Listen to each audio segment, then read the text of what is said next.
Est-ce que tu connais la différence entre travailler dans son business et travailler sur son business? Parce que c'est exactement ce qui fait la différence entre un entrepreneur surmotivé, plein d'ambition, qui va tenir sur la durée et qui va s'épanouir dans son entreprise, et celui qui va craquer, finir par repointer en urgence pour reprendre un job fixe. Laisse-moi t'expliquer. En fait, travailler dans son business, c'est tout simplement faire le taf, en fait. Tu vois, faire ce qu'il y a à faire. Poster sur les réseaux sociaux, travailler pour tes clients, faire ta compta, tu vois, travailler vraiment dans ton business, faire tourner la machine.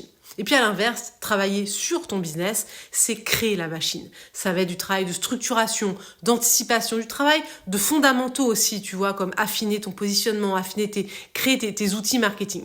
Travailler sur ton business, c'est architecturer ton entreprise. Le mot est pas très joli, mais c'est ça en fait, tu vois, c'est tiens, je vais construire un mur ici, un pilier là, et ça permet de faire en sorte que tes actions du quotidien soient vraiment alignées au cap que tu te fixes. Ces actions sur ton business permettent d'aller vraiment dans le bon sens, parce qu'à marcher très longtemps dans la mauvaise direction, on va très longtemps dans la mauvaise direction, tu vois, et on peut comme ça se tromper de manière importante.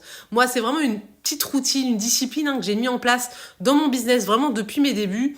Je dis pas que je l'ai fait sans fléchir, je dis pas qu'il n'y a pas eu des semaines où je me suis laissée absorber par un client, une grosse mission, une tâche vraiment dans mon entreprise, tu vois, il y en a eu très clairement, mais j'ai vraiment posé une vraie conscience là-dessus dans l'organisation de mes tâches et ouais, une vraie discipline en fait.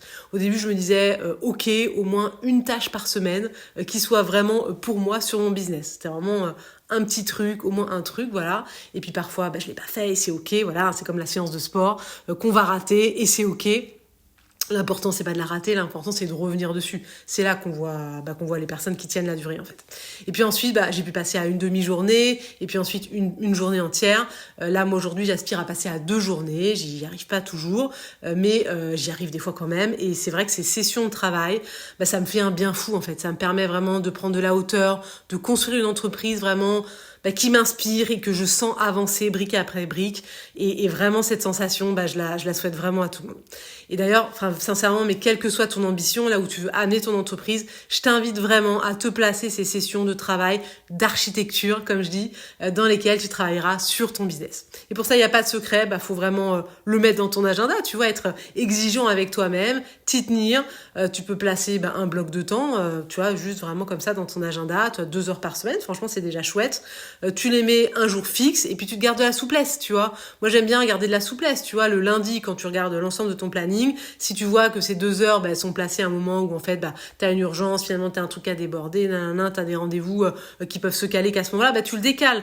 Mais le bloc est là. Donc, en fait, c'est à partir du moment où le bloc est là, tu peux que le déplacer, tu vois, tu vas pas le supprimer. Mais c'est vraiment important de garder ces créneaux de travail sur ton business, voilà. C'est vraiment important de garder ça. Et tu verras, cette discipline, vraiment, ça change tout et c'est sincèrement une discipline que je vois chez vraiment tous les entrepreneurs qui réussissent entre guillemets, tu vois, au sens où qui accomplissent vraiment, qui cheminent et qui accomplissent ce qu'ils veulent et pas qui se laissent tirer finalement par les envies des autres, par les machins, par les trucs et à un moment tu te retournes sur ton business, tu me dis qu'est-ce que j'ai créé là déjà je sais même plus parce qu'en fait tu l'as pas vraiment créé, t'as tiré comme ça des choses sans y mettre de l'action, quoi. Voilà. Je sais pas si ça te parle. Maintenant, si tu restes un peu sur ta faim avec ce que je t'ai dit, que tu aimerais avoir finalement un cadre, une méthode pour travailler sur ton business et savoir quoi mettre dedans, quoi mettre dans ces créneaux. Écoute, nous, c'est exactement ce qu'on fait dans le programme Grow. D'ailleurs, ça fait partie des feedbacks réguliers qu'on a. C'est finalement on savait qu'on devait faire ces choses-là, mais là, finalement, on a le plan, on sait ce qu'on doit faire à l'intérieur et il y a cette discipline, cette routine qui est amenée par un accompagnement, qu'on rejoint un programme d'accompagnement, puis avec le mentorat, avec le collectif qu'on crée dans le programme. Nous, on t'accompagne vraiment à structurer ta stratégie marketing, à mettre en place tes fondamentaux nécessaires pour que tu puisses avoir un business qui te ressemble sans t'épuiser ni avoir besoin de devenir un expert en marketing. Donc si tu as envie d'en savoir plus, tu cliques sur le lien dans la description puis tu tomberas sur une page avec toutes les infos. Voilà. Sur ce, je te laisse. Bye bye, ciao.